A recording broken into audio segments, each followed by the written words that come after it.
Pues buenas tardes. Para cerrar este curso de romanticismo vamos a grabar hoy una clase sobre la vida de Mahler. Es una biografía rápida, una biografía gráfica también se podría decir, una colección de fotos. Hace unos años hubo una mesa redonda en el 2011 en Alicante con profesores de composición. José Vicente Asensi estaba presidiendo la mesa, algunos de historia, musicología también. Estuvimos ahí 2 horas hablando y preparamos de fondo para que se viera en pantalla mientras se hablaba. Recogimos unas 400 y pico fotos de la vida de Mahler, las documentamos, las que no se pudieron documentar con fiabilidad se apartaron. Hay una al final que la mostraré y yo tengo mis dudas. Y nada, y ahí se quedó. Estaba ya en YouTube esta sesión, pero sin comentarle nada, duraba solo media hora y ahí están las mismas fotos. Pero ya lo dije al principio del curso, intentaremos grabar una este año y el año que viene sí que la pondré en programa para que vaya al examen. Y es simplemente una vista rápida de su vida, no todos los años de su vida, pero sí los acontecimientos más importantes, y ahí están las fotos. Se pueden descargar esta sesión grabada entera o la que estoy citando. La que estoy citando se llama, o sea, la que ya está en la red pero que no hay comentarios, se ven las mismas fotos pero más rápidas, con los carteles. Se llama Un siglo después de Mahler, creo que se llama. Mahleriana, esos títulos les puse. Mahleriana, un siglo después de Mahler o algo. Una de las dos que salen es la mesa redonda y otra es solo una secuencia de fotos con música de fondo, que es la orquesta del Conservatorio de Alicante. Bien, pues la de hoy, a la cual le cambiaré un poco el título. Der Mahler in Memoriam, le pondremos esta. Saben que el 2011 fue el centenario de su muerte, murió en 1911. Bueno, Mahler fue uno de los grandes, en efecto. De hecho, como dicen algunos, el último romántico o el último gran romántico. En realidad, él no es el último romántico. El último romántico es su amigo y colega del alma, Richard Strauss, que el tío, dicho con todo respeto, se murió allá en la Segunda Guerra Mundial. Es decir, vio el ascenso de Hitler. Bueno, él de hecho era el que dirigía los Juegos Olímpicos de Berlín en el 36. El director de la orquesta era Richard Strauss. Hoy romperemos también algunas lanzas en favor de Richard Strauss, porque al decir algo, claro, eran la pareja inseparable. Hay unos cuantos mitos sobre la vida de Mahler y yo confío hoy en, si no deshacer algunos, por lo menos sentar las bases para que alguno compruebe las cosas y las vea. Uno de ellos es aquello de el de Strauss. Claro, Strauss sobrevivió dentro de Alemania durante el ascenso del nazismo, es verdad, pero porque Strauss era de una familia muy poderosa dentro de Alemania, es decir, no se le podía tocar. De hecho, era algo así como el ministro de la música en Alemania. Pero Strauss, el germano, el rubio alto, de raza aria y delgado, y el pequeño, el sempiterno judío, como le llamaban a Mahler, pequeñito, pero eran amigos inseparables, ¿no? Uno de los mitos más, luego lo veremos en algunas imágenes, más recurrentes o que más se oye sobre la vida de Mahler es que nunca fue admirado como compositor, reconocido como compositor, mientras que sí que lo fue como director. Y no lo digo yo, lo dice su biógrafo y muchas fuentes autorizadas. Esto no corresponde a la realidad. Es decir, durante toda su vida, cada vez que podía, Mahler programaba a Strauss. Tenía un concierto aquí o allá con a Strauss y a Bruckner. Y Strauss hacía lo mismo, cada vez que tenía que... Y era el más manda de la música de toda Alemania. Hay algunas otras virtudes o medallas de Strauss que son suyas y merecidas, y hay que decirlas, y en su momento las anotaré. Por irnos introduciendo. Sí, es cierto, sobrevivió dentro de la Alemania porque, no voy a decir que era más alemán que Hitler, pero probablemente él diría que sí, y su familia también. Que habría más, no sé cuántos puede haber habido en esta circunstancia, pero a Strauss le cabe el mérito de haberle dicho no por 3 veces, como Pedro, en fin, hay muchos ejemplos en la historia, al mismísimo Adolf, porque en un estreno de una, no recuerdo la ópera ahora, luego saldrá, no sé si era una ópera, qué hora es, el libreto es de un judío, Stephen Zweig, un amigo de ellos también, lo veremos al final, y el mismísimo Führer llama a Strauss antes del estreno, unos días antes, y le dice, le pide, le exige que retire el nombre del libretista del cartel porque es judío. Y Strauss le dice no. Y el Führer insiste que retire el nombre del señor porque es judío. Y Strauss le dice no. Y por tercera vez le insiste y Strauss le dice no. Y este mérito es de Strauss. Y pues no, pues Dios sabe lo que sea, pero es el autor del libreto y este señor está en mi obra y se queda. Bien, este es otro de esos mitos. Si uno de unas ideologías, si no eran de otras. Strauss fue un romántico pragmático, de buena familia, pues cada cual nace donde nace, nadie elige a sus padres, que no tuvo inconveniente en ir a tocar a los grandes almacenes en Nueva York, en la cuarta planta, que llenó a reventar, hizo una caja enorme, cuando en Europa nadie quería ir a tocar a Estados Unidos, porque era el arte. Bueno, este es el periodo grande de la historia de la música, ¿no? El romanticismo. La música es el lenguaje más inefable, el código más poderoso y más potente que hay en la naturaleza para acceder al interior de la mente, y eso solo lo hacíamos en Europa. En Estados Unidos, como eran modernos, no tenían historia, era como algo así como llevar las rosas a los cerdos, ¿no? Pues ese ambiente había. Mire, el hombre blanco encima de la creación parecía que era el europeo blanco, pero no sus descendientes. En total hacía 200 años que se habían ido para las Américas. Strauss no tuvo ningún empacho y se plantó allí, llenó la cuarta planta, no era Harrods, no recuerdo el nombre, en ese libro El ruido eterno, creo que te lo pasé alguna vez la cita, hablamos de Scott Ross, El ruido eterno, ahí se cuentan un montón de anécdotas, no de Strauss, de Schoenberg, de todos estos personajes que vivieron a finales del siglo XIX y en la primera mitad del siglo XX. Bueno, Mahler y Strauss y Mahler, ahora lo verán, se pasaron media vida juntos, cada uno sufrió lo suyo. Uno, por ser alemán, pues las críticas hasta hoy le siguen lloviendo, y ya les estoy contando un par de perlas interesantes. El otro, por ser judío, pues casi no entra a dirigir la ópera de Viena, siendo el mejor director, pues yo no sé si de la historia, porque yo no soy director, y tampoco he compuesto nunca una maldita nota, pero claro, la fama que arrastra pues no la tiene en vano, más si tenemos en cuenta que murió muy joven. Bien, empecemos. La clase estará dedicada a su memoria. Ahora sí, el otro día cuando intenté ponerla, que no sabía bien, se me había pasado hasta el centro. En algunas iré más deprisa y no me pararé, solamente ilustrarán algunas de las cosas que yo voy diciendo. Otro ejemplo de lo que estoy diciendo es la cantidad de veces que Mahler estrenó sus sinfonías en Alemania mayormente y también en otros países. Otra cosa es que también es cierto que en algunas ocasiones, y es verdad, en algunos estrenos, cuando se dice estreno no es la primera vez que se estrena la obra, sino se dice estreno en Valencia, estreno en Hamburgo, estreno en Londres, y así consta. Sí que es verdad que en alguna ocasión, y sobre todo cuando dejó la ópera de Viena, ahora les contaré un poco más, pues el público le dio un poco de lado, pero estas son situaciones puntuales derivadas de situaciones puntuales y para nada es la trayectoria de eso. Es decir, Mahler tuvo una gran fama como compositor también. Ahora les contaré de quién viene el primer comentario. Es decir, es una especie que se dice, se cita, porque lo que también es de rigor comentar es que en realidad no tenía tiempo para componer, porque se pasaba la vida dirigiendo, y cuando se dedicaba a escribir era cuando se iba de vacaciones en verano, a los Alpes y a los lagos. Ahora les iré ilustrando estas cosas. Estas primeras son unas siluetas típicas de época, algunas muy famosas, muy conocidas. Esta, por ejemplo, son de dibujantes o pintores, algunas están hechas sobre servilletas, las iremos viendo, pero esta de aquí ilustra concretamente una actitud muy típica de Mahler en los primeros años cuando llegó a Viena y por la cual se le reconocía, y una más de sus famas, ¿no? Es decir, antes de empezar el concierto se giraba hacia el público y se quedaba mirando al público fríamente, por no decir glacialmente. Si hubiera sido uno de estos mutantes de Ara de Kelmen, los hubiera dejado congelados, hasta que se callaba el último rumor. Y hasta que no se apagaba el último rumor de la sala, el tío, nada de mirar, o sea, con una expresión de no voy a hacer más comentarios. Se hizo famoso también por eso.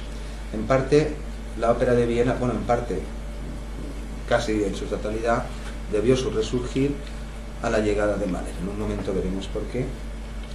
Estas son otra serie de tres, son muy conocidas. Aquí está en la ópera de Viena, en la ópera imperial, que fue uno de los puestos más codiciados de la época, porque por encima de sí el director de la ópera de Viena solo tenía al emperador.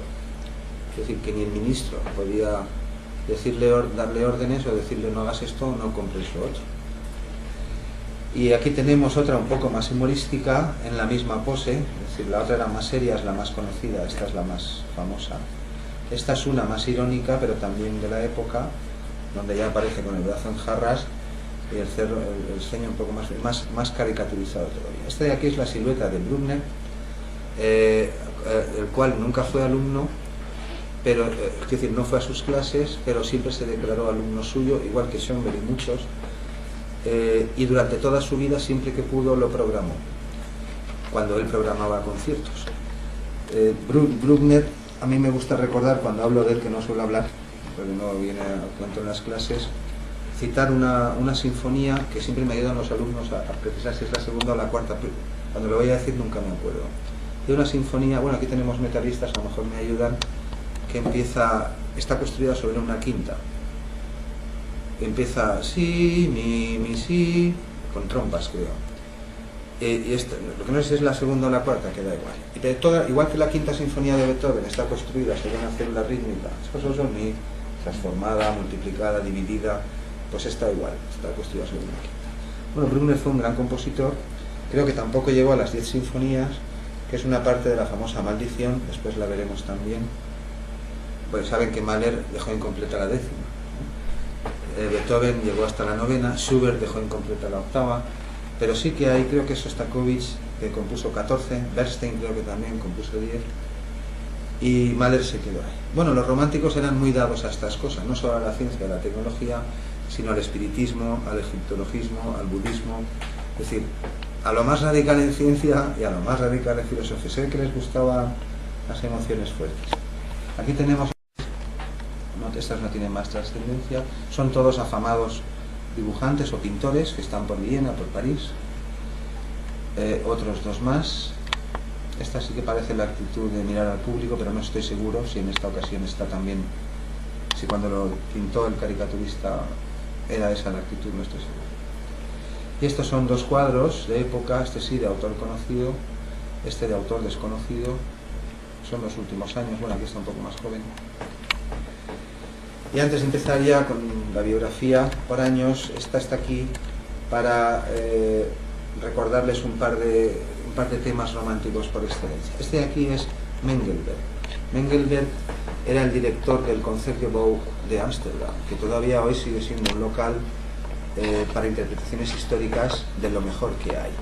Concretamente se han especializado en Mahler. Al final de la clase veremos fotos de Mengelberg pues con Respighi, con Stravinsky, no recuerdo, 3 o 4 más de la época, que si tú querías ser alguien en esa época debía, digo, en el mundo sinfónico. Si eres un cantante de ópera, pues tienes que cantar en el Scala y en el Covent Garden y en ciertos lugares. Pero las orquestas, el prestigio de una orquesta sinfónica se medía en buena medida, o de un compositor, si le estrenaban obras, si ello ocurría en el Concertgebouw de Ámsterdam. Hoy en día sigue funcionando.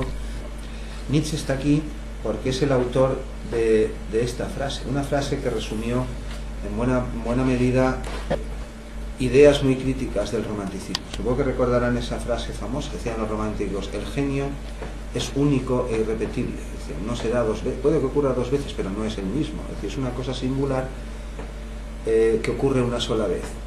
Nietzsche lo que dijo, su frase famosa fue aquella, dijo que los espíritus más elevados o los más grandes hombres, las mentes más poderosas, se comunicaban como lo hacemos en las montañas, es decir, de cumbre a cumbre.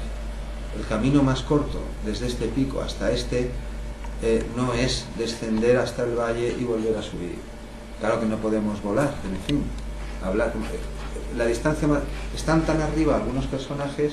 Esto tiene que ver con el simbolismo y lo que han visto en este curso, todo aquello de la mente, lo inefable. Están en unas regiones tan elevadas, son gente grande. Una sinfonía muy bonita que quizás se me olvide al final, el último día no me acordé, pero puede que sí, de Strauss, que también pertenece a estos grupos, se llama Una sinfonía alpina, no sé si la conocen.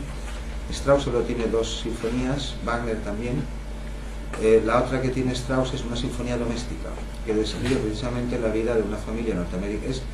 Es su regalo a la ciudad de Nueva York por haberle contratado a esos conciertos que hacen en Harrods, que no me acuerdo, pero ya lo pondré ahí, los grandes almacenes, y como agradecimiento compone una sinfonía al modo que hacen después Copland y otros sobre vida cotidiana actual, no sobre grandes temas, ni libertades, ni abstracciones musicales. Bien, pues con Strauss, la Sinfonía Alpina, Mengelberg, un amigo inseparable de todos ellos, y la frase del más romántico de los románticos, daremos comienzo a esta biografía en fotos. Bien, aquí tiene 5 años, la criatura. Viven en un pueblo, digo criatura porque claro, fue en efecto el más grande, revolucionó el arte de la dirección, revolucionó el teatro de Viena hasta los cimientos, ahora lo veremos, el de la composición, según unos no, según otros sí, porque está la gente que está a favor y que opina que sí que fue reconocido en vida, como yo estoy argumentando aquí, y fue un compositor tan bueno y tan famoso como otros, y después están las opiniones sobre si su obra tendrá más o menos impacto. Es verdad, sus sinfonías son diferentes en muchos sentidos. Por ejemplo, es el primer, bueno, no hay precedentes de esto salvo los que les voy a citar.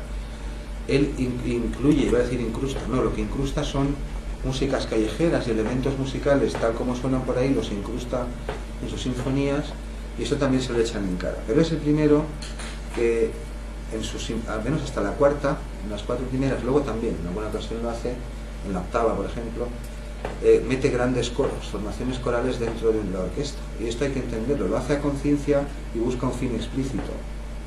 Es decir, el coro no está ahí como suele ser lo habitual, obra para coro y la orquesta le acompaña, o obra para orquesta y el coro pues a veces interviene, o un oratorio, sino que el coro está ahí metido en esa sinfonía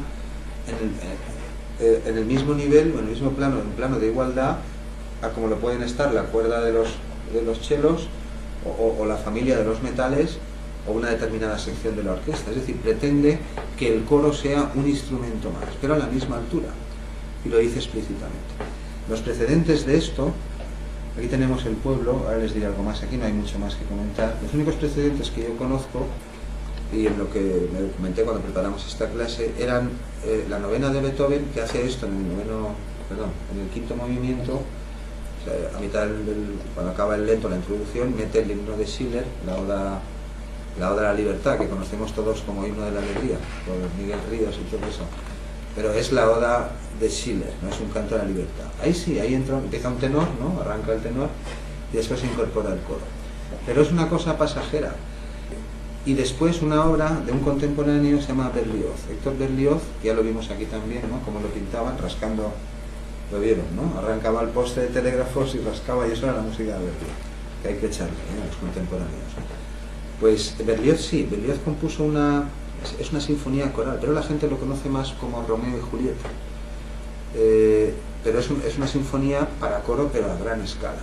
Salvo estos dos precedentes, pues, porque Mahler no es que lo hace como un pasatiempo ocasional, no, lo está haciendo hasta la cuarta, y después en ocasiones también mete trozos, y en la octava lo vuelve, y él lo dice en sus cartas, en sus escritos, que está intentando hacer eso, situar al coro dentro de la orquesta no como un añadido, no como un complemento, sino como un instrumento más, igual que está el órgano, vamos a decirlo claramente.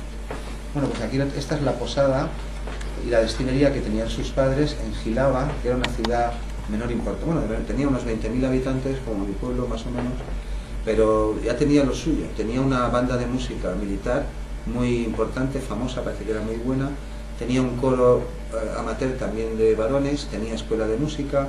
Bueno, era una ciudad pequeña, pero con bastantes ocasiones musicales. Esto también hay que reconocerse de Alemania, saben que desde la más remota antigüedad, desde hace un montón de tiempo, hay música por todas partes, hay formaciones por todas partes, porque uno de cada 2 alemanes sabe tocar con otros, leyendo, es decir, ha sido instruido en música, aunque no se dedique, a la física o a construir carreteras, eso da igual. Cuando estudia, sabe leer música y sabe tocar con otros, y hay un sinfín de formaciones. Y en la época esto ya pasaba también. Aquí lo tenemos a los 6 añitos, bueno, guapetón así morenete. Aquí tenemos a Bruckner, que impartía, aquí se ha desplazado ya. Bueno, aquí se dice algunas cosas que he dicho, se esforzó durante toda su vida. Este es un profesor de armonía, Robert Fuchs. Aquí tenemos a Gustav Mahler en el pueblo todavía, aquí tiene 18 años, tiene un aspecto todavía de mocetón, ¿no? Antes de haber llegado a la capital, como si estuviera todavía por afeitarse o algo así. Fíjense en la foto de al lado porque es el dios, este es Wagner Richard Wagner 2 años después, es decir, cuando Mahler tiene 20 años, y su hijo, Siegfriedo, este es el hijo de Wagner, que también va a despedirle cuando deja el Teatro de Viena y se va a la Ópera de Nueva York. Van a despedir más de 200 personas, pero personalidades. Schoenberg, Thomas Mann, el hijo de Wagner, la creme de la creme de la intelectualidad alemana de ese momento. Lo digo porque vean lo contemporáneos que son. Wagner muere creo que 3 años después, y también ese Siegfriedo era uno más de sus amigos, es decir, todos eran wagnerianos. ¿Eso qué quiere decir? Pues sus compañeros de estudios, por ejemplo, sus amigos cuando estudiaban en el conservatorio, era Hugo Wolf. Si hay cantantes, los cantantes lo conocen un poco más, tal Hans Roth, no recuerdo el nombre exactamente. Todos, cuando se programaba Wagner en su ciudad o cerca, es como si le dice, oye, que en Alicante van a tocar no sé qué cosa de Wagner. Todos compraban entradas y se iban para allá. Fíjense cómo estudiaban, cómo componían en estos tiempos, porque de lo que compuso Mahler en sus tiempos de estudiante no queda nada. Él lo rompió todo porque no le gustaba. En un cierto momento, cuando empezó a componer más en serio, decía que no. Componían del siguiente, cuando uno de ellos tenía que resolver los ejercicios de armonía o componer cosas, pues los otros dos se iban del piso, que pasaban el día fuera, es decir, se repartían el piso, las habitaciones que tenían por horas para tener tranquilidad. Y entonces ahí uno escribía, pasaban las horas, tenía que dejar el piso y venían los otros. De todas esas obras él mismo las rompió, dijo que no eran buenas, los bocetos, en el estado en que estaban no tenemos más. 3 años después muere Wagner, este es su entierro. Aquí lo tenemos ya en Kassel, a los 24 años, ya con otro aspecto, más un bigote ya mucho más mundano, más tipo galán, ¿no? De estas épocas, en una foto de estas de la época que te las hacen unos fotógrafos muy... Había uno muy famoso en París, pero no vamos a hablar de él ahora.